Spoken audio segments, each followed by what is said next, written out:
today on Ask the Moms, our question, so my family is split on what types of attractions we want to do. How does that work with our Genie Plus and our itinerary?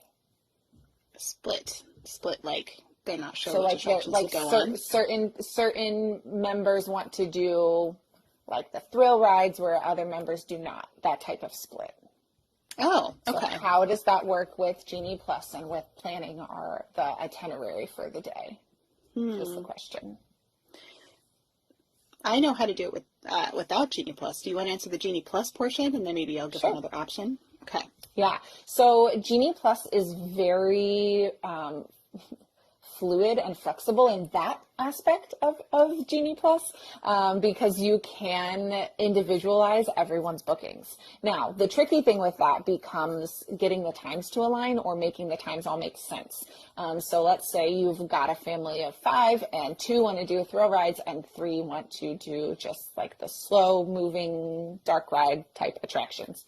You can easily book the 2 for, let's say we're at Magic Kingdom, you can easily book the 2 for Space Mountain and Big Thunder Mountain and Seven Dwarves and all those types of things, where you book the 3 for all of the other rides.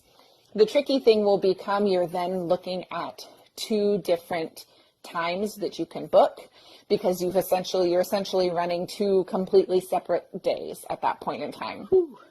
Right. So you want to make sure that my best advice to you, if that's something that you need to do with your Genie Plus, is try to align your times as much as possible and try to align your rides as much as possible. So for example, if you're someone who wants to, let's say the 2 want to go on Space Mountain, send your 3 to somewhere like Buzz Lightyear that's really close by.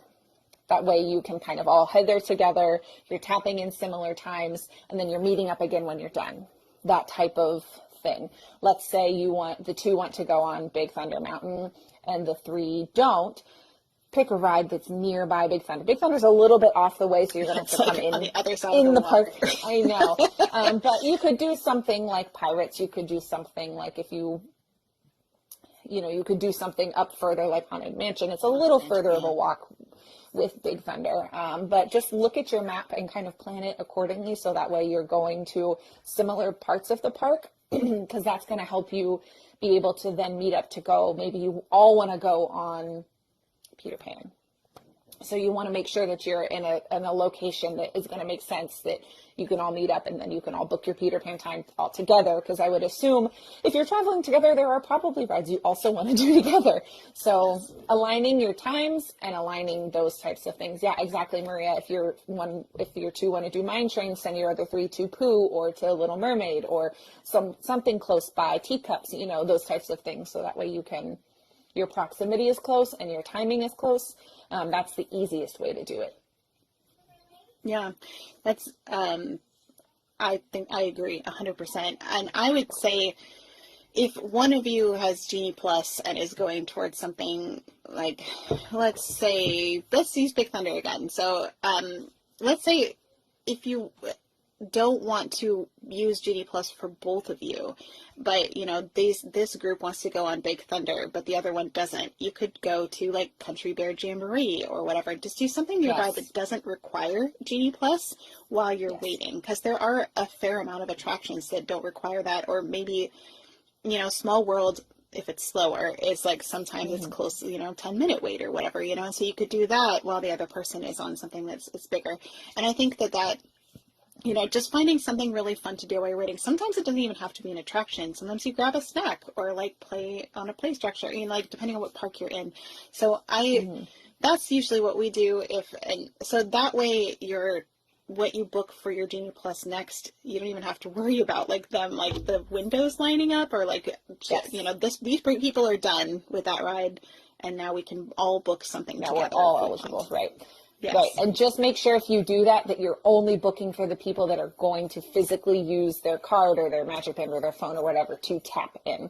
Yes. Because if you have lingering passes that don't get tapped in for the people who didn't ride, it becomes more complicated, because then you got to cancel stuff before you can book and all that. So you just got to make sure you're really careful about that. And if you're someone who is trying to do that and you're going to have to do that on your park days, send me a message. I would love to help you hash that all out and figure that all out. That is what I love to do. I love to help people plan their park days. So I'm more than happy to sit down and help you figure out what makes the most sense for your particular situation.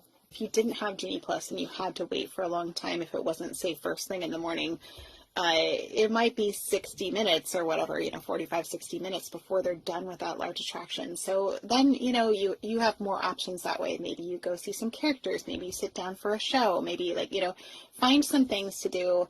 And it might be 2 or 3 rides instead of just one, but pick the things that you think those people who are on that ride have no interest in doing is my best advice. Yeah, and I literally have been in that situation. So the trip that we took where we just saw those pictures in our episode of my kiddo meeting Mickey, that particular instance was the first time we had visited the park since Flight of Passage opened in Animal Kingdom.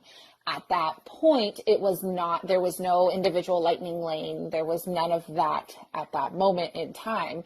So my husband and our 2 friends we were traveling with were wanting to do Flight of Passage. So they rope dropped Flight of Passage. I was 8 months pregnant and also had my toddler, so I did not go to Flight of Passage.